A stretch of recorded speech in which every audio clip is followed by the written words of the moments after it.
दुर्गा सप्तशती कथा भाग पहला। शैलीपुत्री। पहला दिन। नमस्कार दोस्तों, आप सुन रहे हैं संजू के बैनर्जी। जय माता दी। आज हम चलते हैं देवी के द्वार, देवी के चरणों में। तो चलिए दोस्तों, मैं भी आपको देवी के द्वार, देवी के चरणों में लिए चलता हूँ और देवी शैलीपुत्री की कथा आपके सामने वर्णन करता हूँ। नवरात्रि के पहले दिन जब पूरे देश में देवी की आराधना का माहौल होता है, तब हमें देवी शैलीपुत्री की महिमा का स्मरण करना चाहिए। देवी शैलीपुत्री का नाम हिमालय की देवी के रूप में लिया जाता है। उनके बारे में कहा जाता है कि वे हिमालय पर्वत की पुत्री है और इसलिए उनका नाम शैलीपुत्री पड़ा। कथा का आरंभ होता है जब देवी पार्वती भगवान शिव की पत्नी अपने पूर्व जन्म में सती थी। सती ने अपने पिता दक्ष के यज्ञ में अपनी अनादि प्रेम के चलते आत्मदह कर लिया था। उनके इस बलिदान ने भगवान शिव को असीम दुख में डाल दिया। सती ने पूर्व जन्म लिया और पर्वतों की रानी, हिमालय के राजा हिमवन और रानी मौनवती के रूप में जन्म लिया। इस जन्म में उन्होंने देवी शैलीपुत्री के रूप में एक बार फिर से भगवान शिव को प्रसन्न करने का निर्णय लिया।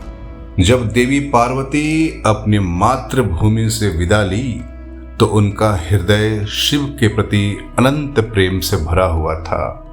उन्होंने अपने माता पिता से आज्ञा लेकर हिमालय की ओर तप करने का निश्चय किया। उनका संकल्प था कि वे कठिन तपस्या करके भगवान शिव को अपने पास लाने की प्रयास करेगी।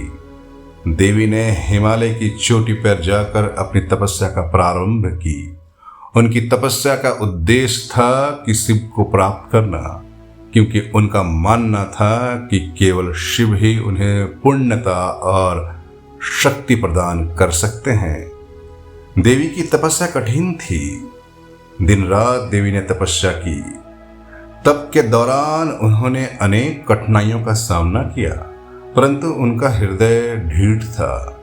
धीरे धीरे उनकी तपस्या की शक्ति ने देवताओं का ध्यान आकर्षित किया। देवताओं ने उनकी भक्ति और समर्पण को देखकर शिव से प्रार्थना की कि वह पार्वती की तपस्या का फल दे।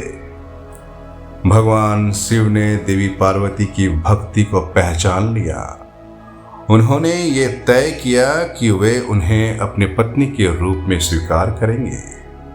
इस निर्णय से देवी पार्वती की तपस्या और भी प्रबल हो गई।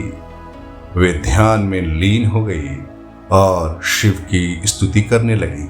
जब देवी की तपस्या को कई वर्ष बीत गए, तब देवी को शिव की कृपा प्राप्त हुई। भगवान शिव ने अपने महादेव स्वरूप में प्रकट होकर देवी से कहा, हे देवी, तुम्हारी तपस्या ने मुझे प्रसन्न किया है। तुम सच्चे मन से मुझे प्राप्त करना चाहती हो। मैं तुम्हारे समर्पण और प्रेम को देख रहा हूं। अब तुम अपनी इच्छा बताओ।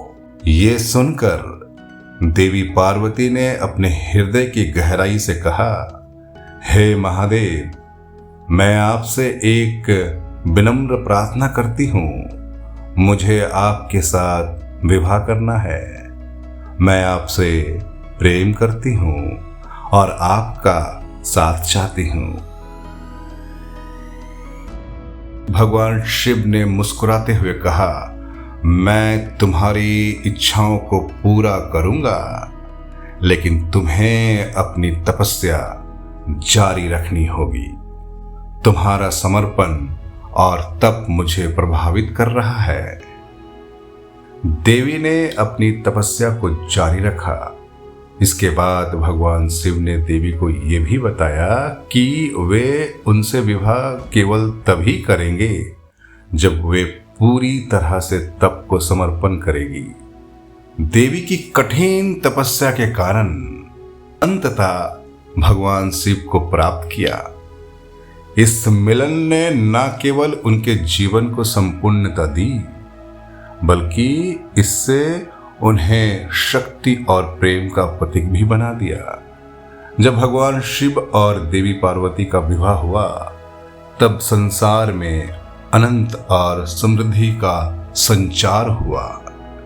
इस प्रकार देवी शैलीपुत्री ने दिखाया कि सच्ची भक्ति और समर्पण के माध्यम से किसी भी कठिनाइयों को पार किया जा सकता है। उनका जीवन हर भक्तों के लिए एक प्रेरणा है कि जब हम ईश्वर की आराधना सच्चे दिल से करते हैं तो हमें अपने सभी सपनों को पूरा करने की शक्ति मिलती है।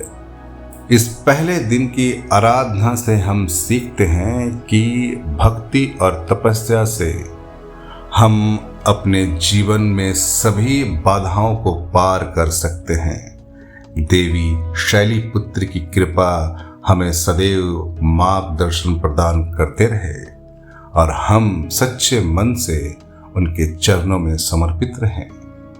इस प्रकार पहले दिन की ये कथा हमें ये संदेश देती है कि देवी का प्रेम और उनकी कृपा हमेशा हमारे साथ रहती है, बशर्ते हम उनकी भक्ति में अडिग रहें। इस कथा के साथ हम नवरात्रि की इस दिव्य यात्रा की शुरुआत करते हैं, जिसमें देवी के अन्य रूपों की महिमा का भी हम अनुभव करेंगे और आपके समक्ष वर्णन करेंगे।